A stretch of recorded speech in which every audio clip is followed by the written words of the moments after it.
I was born in Tel Aviv. I was brought up in Tel Aviv. I was a very good boy in Tel Aviv. I served in the Israeli army. I did even something which is much worse than this. I worked for 4 years with Shimon Peres. And it was only by the late 80s when I started to travel to the occupied territories quite accidentally.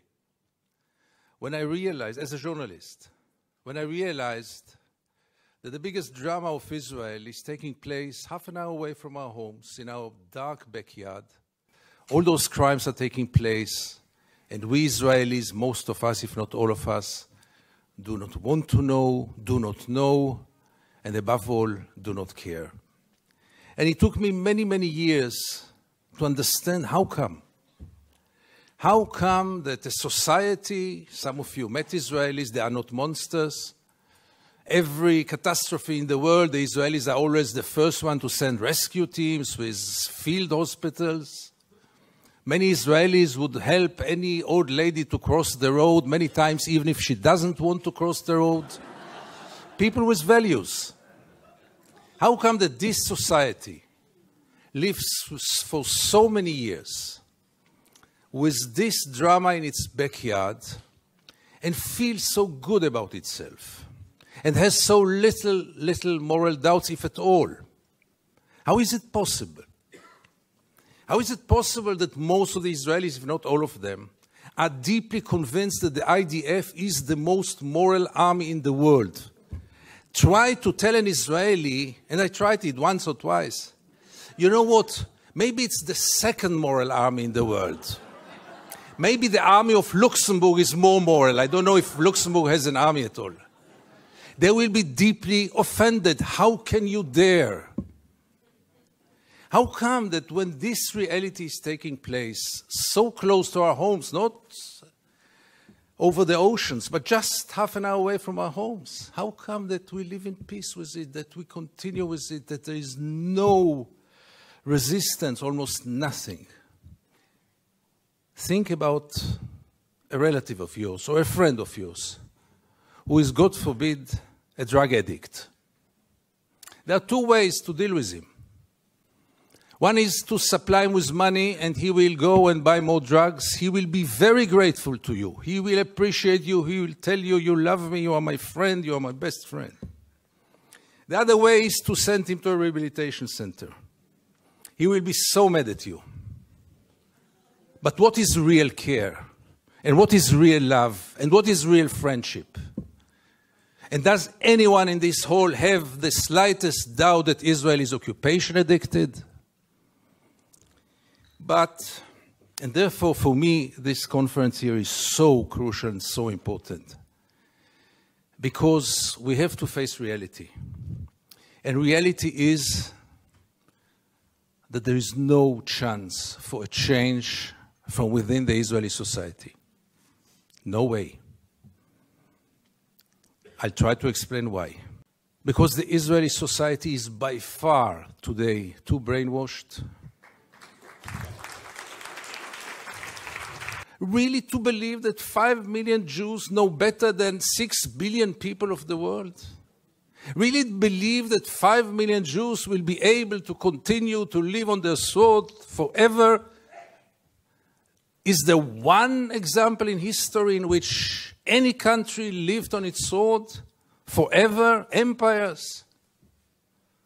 Really believing that in the 21st century it is acceptable to ignore the international law in such a way, to ignore the international institutions? The Israeli society had surrounded itself with shields, with walls, not only physical walls, but also mental walls. I don't want to get into it because it's another lecture, but I'll just give the 3 principles which enable us Israelis to live so easily with this brutal reality. A, most of the Israelis, if not all of them, deeply believe that we are the chosen people. And if we are the chosen people, we have the right to do whatever we want. B, There were more brutal occupations in history. There were even longer occupations in history, even though the Israeli occupation gets to quite a nice record.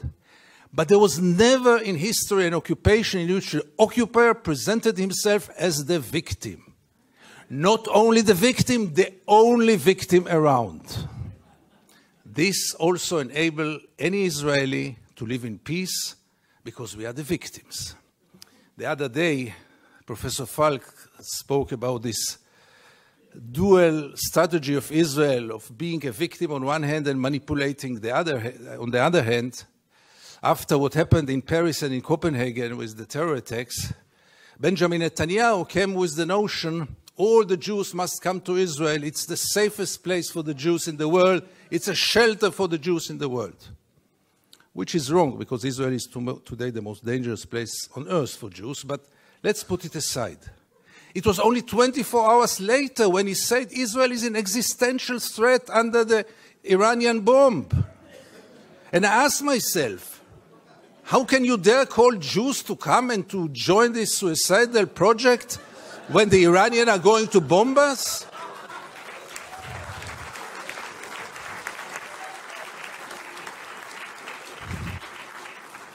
But in Israel, everything goes, and both declarations were accepted as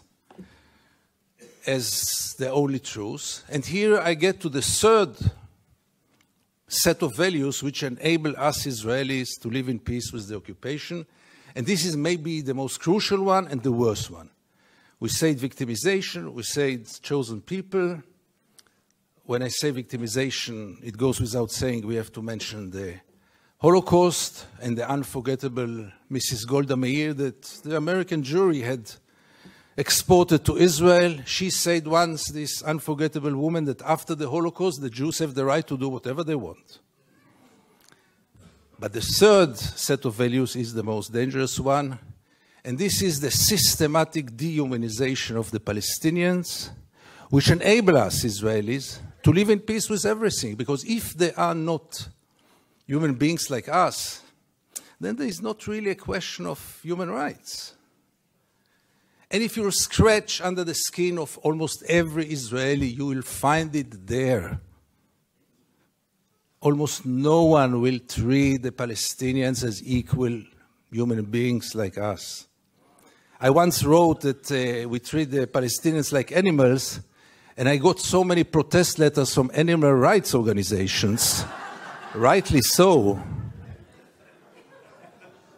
But by the end of the day, how many Israelis did ever try for a moment to put themselves in the place of the Palestinians for a moment, for one day? And I want to give you two examples which will demonstrate it. Many years ago, I interviewed then candidate for Prime Minister, Ehud Barak. And I asked him a question which I try to ask in any occasion. Mr. Barak, what would have happened if you would have been born Palestinian? And Barak gave me then the only honest answer he could give me. He said I would have joined a terror organization. What else would have he done? Would he become a poet? He doesn't know to write poems. Would he become a pianist? He's quite a bad pianist, and I doubt if he would have become a collaborator, because he is a fighter.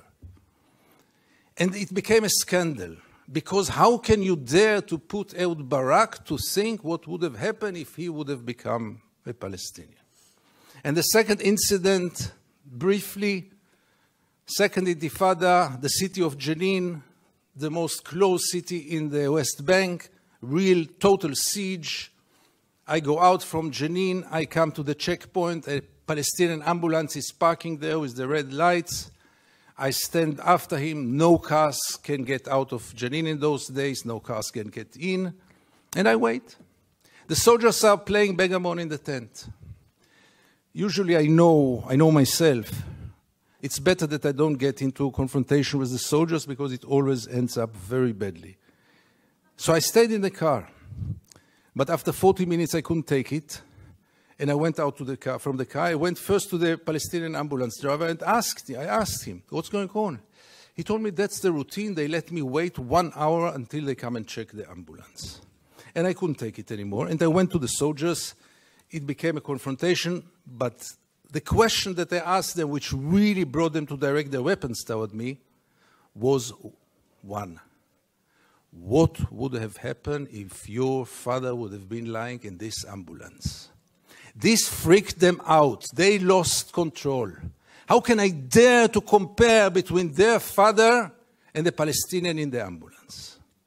And this set of beliefs that they are not human beings like us enable us, Israelis, to live in so much peace with those crimes, ongoing crime for so many years. Is it good for Israel? No, it's very corrupting. Because as long as the United States enable Israel to continue, obviously the Palestinians are the first and direct, unbelievable victim of it. But by the end of the day, what will Israel be after all those years? What is it already today? Where does it direct to? And things are getting worse and worse. And therefore I have so little hope about change from within the Israeli society. Because things, as you might know, are going more and more to the nationalistic, militaristic, religious direction, with very little hope that change will come from within. Why would Israelis go for a change? What incentive? Why would they bother? Life is so good. You should have seen Israel in the days when Gaza was bombed, when the beaches were crowded, the helicopters were passing on their way to bomb Gaza. The Israeli TV hardly showed photos from there. Newspapers hardly wrote anything.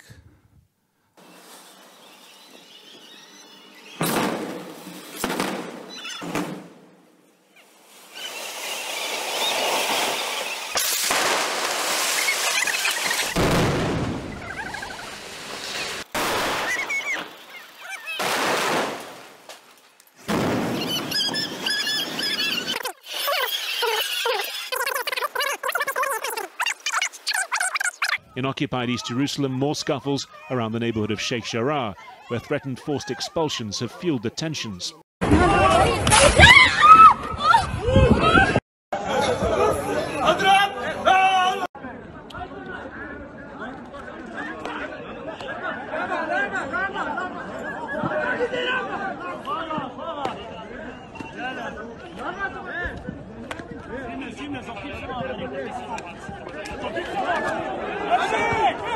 The Temple Mount is in our hands,